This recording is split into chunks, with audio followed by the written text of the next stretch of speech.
July 20th, 1969. The New York Mets are in the midst of winning their first world championship.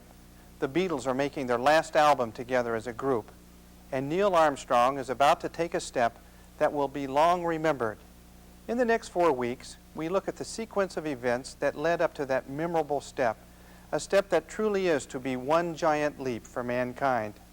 I'm Lynn Bondurant of the NASA Lewis Research Center in Cleveland, Ohio, and I'm your host for the next 4 weeks in our series called Moonwalk. This program highlights the mood of the people just before the Apollo 11 voyage, the anticipation, the apprehension, the feeling in the air that something phenomenal is about to happen. A million mornings forgotten by the mind of man. Dawn remembers again the magic circle, Stonehenge.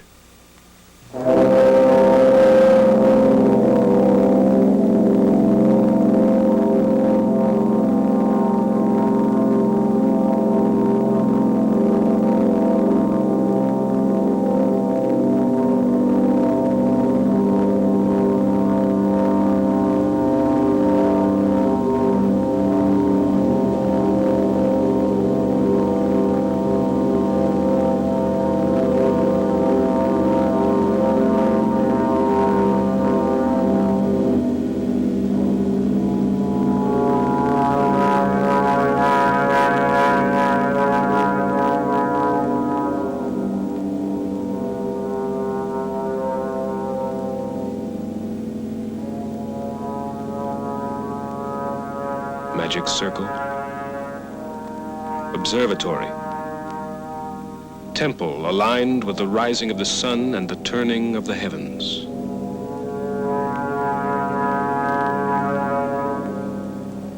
Stones from afar, brought by man to this place where no stones were before, more than 3,000 years ago.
Apollo 11, 15 July 1969, Cape Kennedy, Florida, the night before the great day. We're going to the moon together. Pack your bags and jump into the car.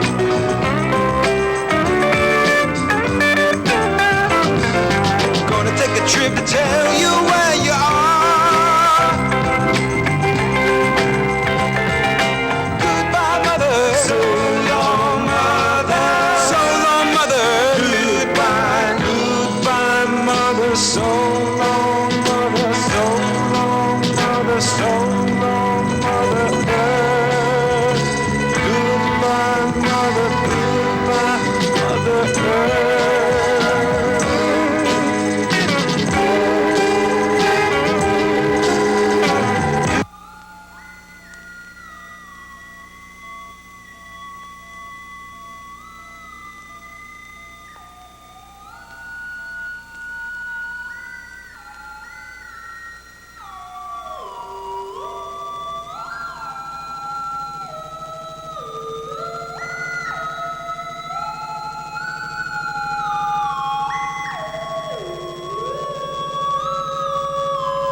6 million pounds of machine, 36 stories tall. Nearly 10 years' work of 500,000 people.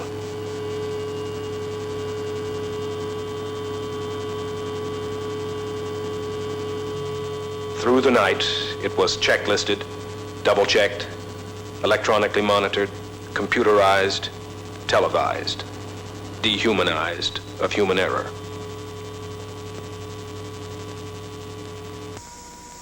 While the night of celebration was ending, the day began for the astronauts. Breakfast, medical examination, suiting up.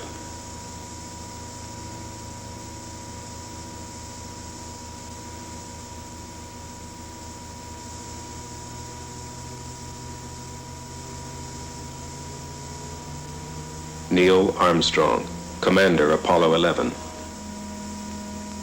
Edwin Buzz Aldrin, Lunar Module Pilot.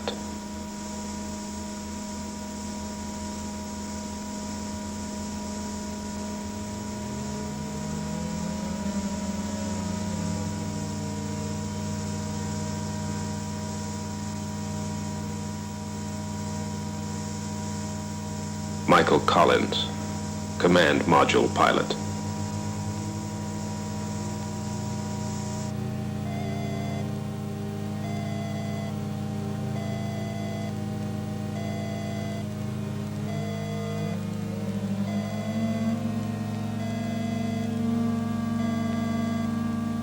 L'astronaute Dick Slayton vient de quitter la salle de préparation pour annoncer... Slayton, który właśnie wyszedł z pomieszczeń, gdzie ubierają się piloci przed La tripulación subirá a la camioneta que les indicará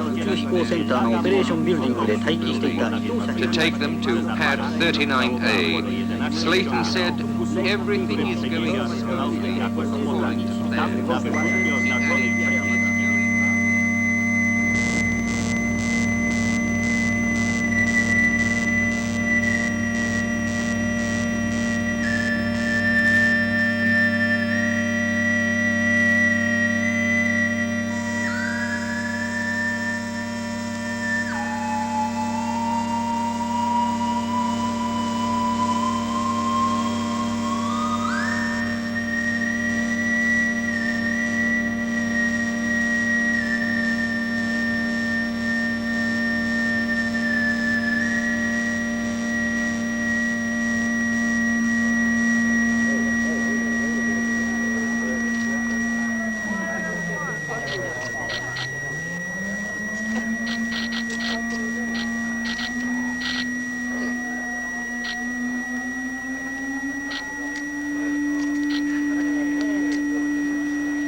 Far across the Indian River, 12 miles away, the rocket.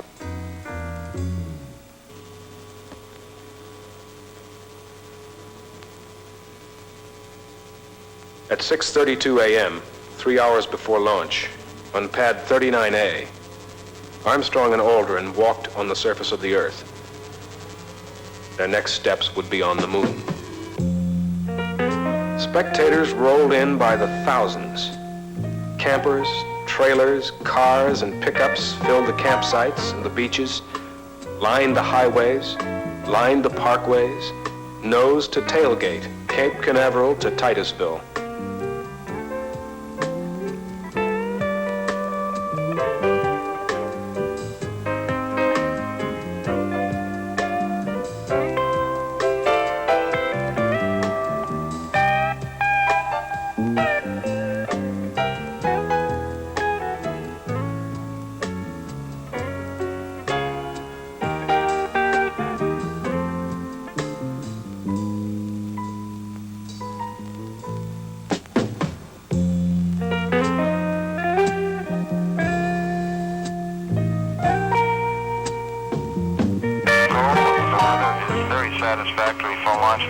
morning. A thin cloud cover about 15,000 feet. Temperature at launch time expected to be about 85 degrees. T-minus 1 hour, 29 minutes, 30 seconds, and counting. This is Kennedy launch.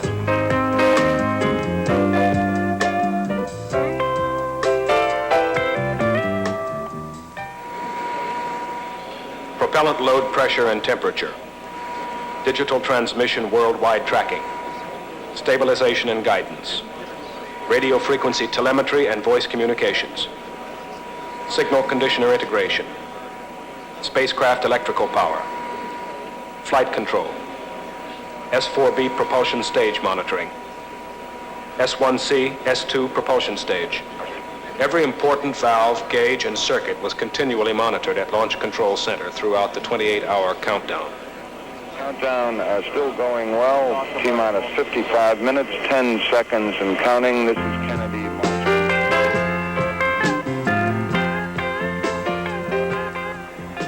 Among the 6,000 special guests were a vice president, an ex-president, 2 plane loads of the diplomatic corps from Washington, 205 U.S. congressmen, 19 governors, 30 senators, 50 mayors from cities across the country, movie celebrities and television personalities, and another 2 plane loads of dignitaries from Europe.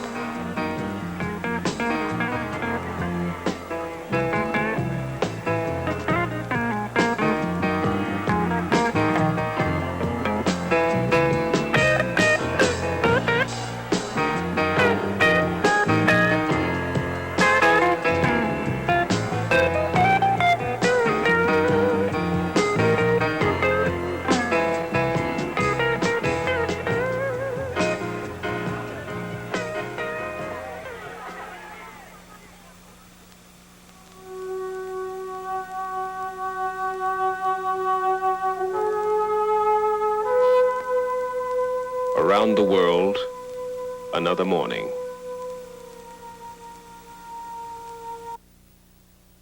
Not so very different from the morning before or tomorrow morning.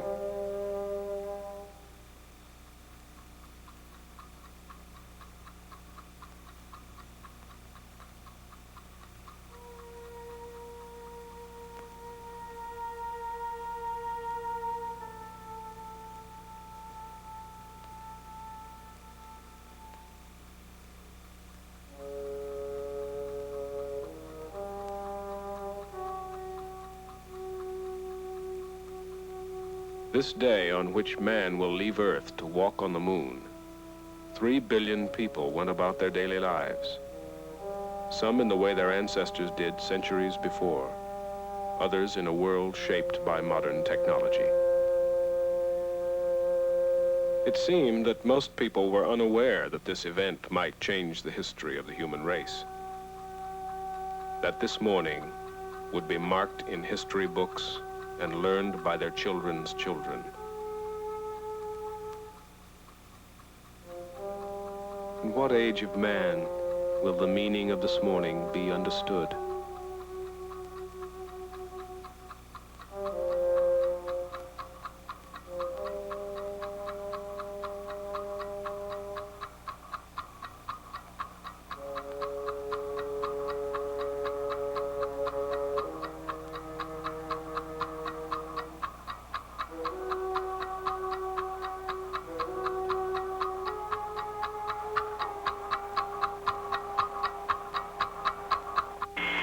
This is Apollo Saturn Launch Control. We passed the 6-minute mark in our countdown for Apollo 11, the flight to land of the first men on the moon.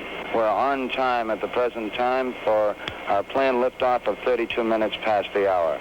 Coming up shortly, that swing arm up at the spacecraft level will come back to its fully retracted position. This should occur at the 5-minute mark in the count.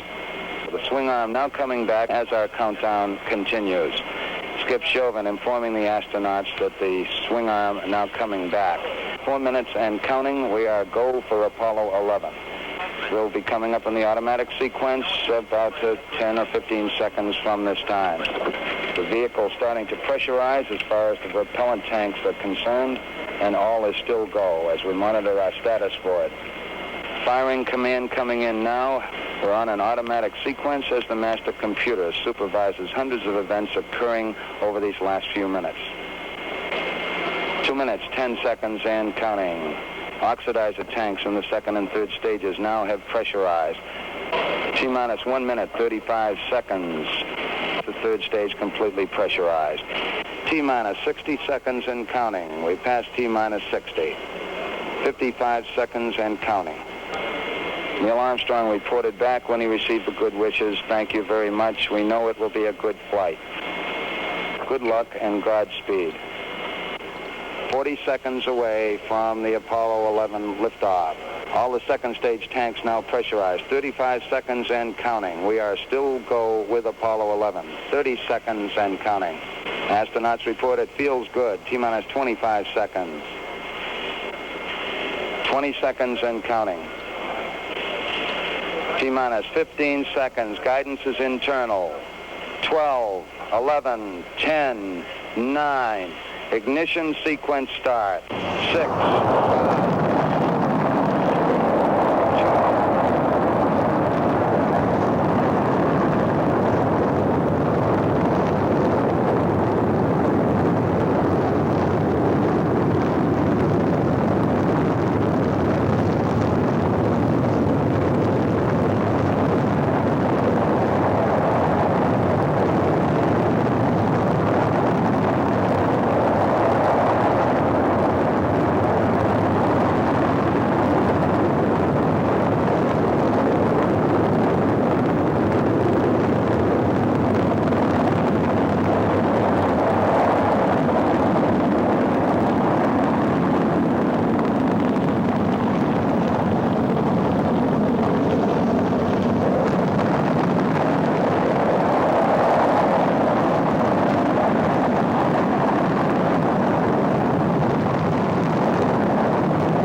stand by for mode 1 Charlie.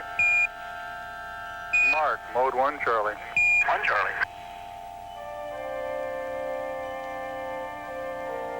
This is Houston, you are go for staging.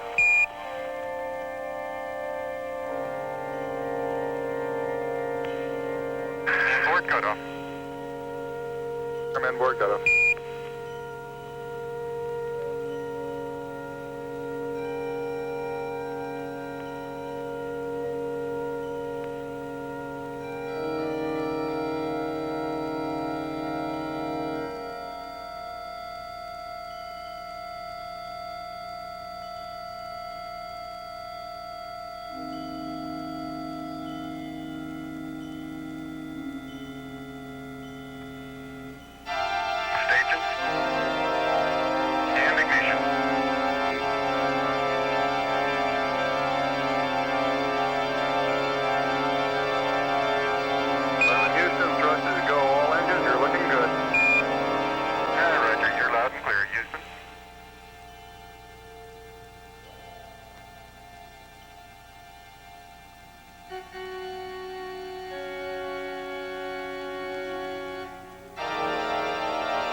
We got skirt sep. Roger, we confirm skirt sep. Tower's gone. Roger, tower.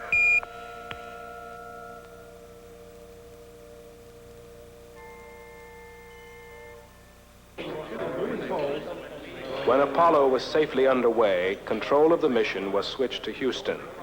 The months of tightly focused work at the Cape were over. It could honestly be said that this was the culmination of the dreams and fantasies of men and women over 25 centuries of recorded time. Jay, Vern, James Webb, Tom Paine,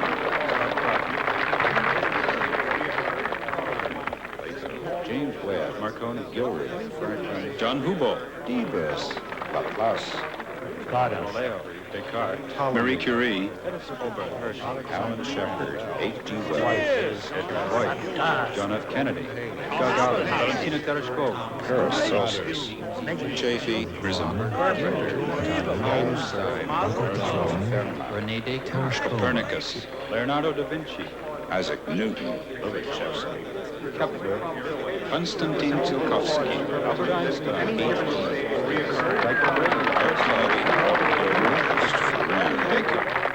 And Robert Goddard, the American rocket pioneer.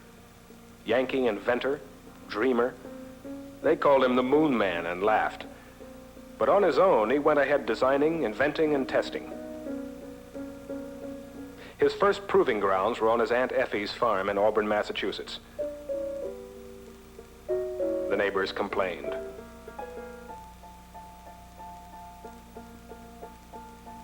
With a grant from Daniel Guggenheim, he moved to New Mexico with his wife Esther, who was also his camera woman.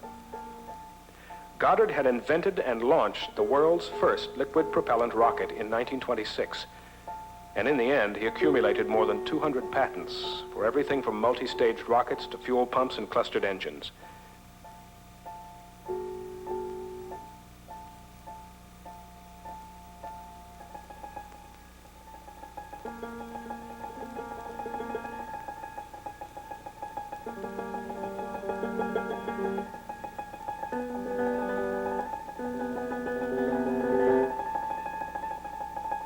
By the year 1930, his rockets achieved a speed of 500 miles per hour and an altitude of 2,000 feet.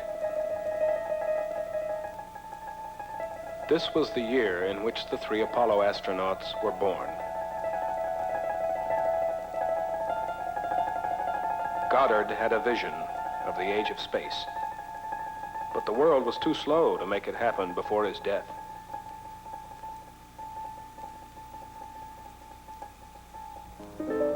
Thank you, Robert Goddard, for your inventiveness and perseverance. We can see that all the hoopla surrounding the long-awaited Apollo 11 mission created somewhat of a worldwide carnival atmosphere. Very few people remained unaware of this unprecedented journey.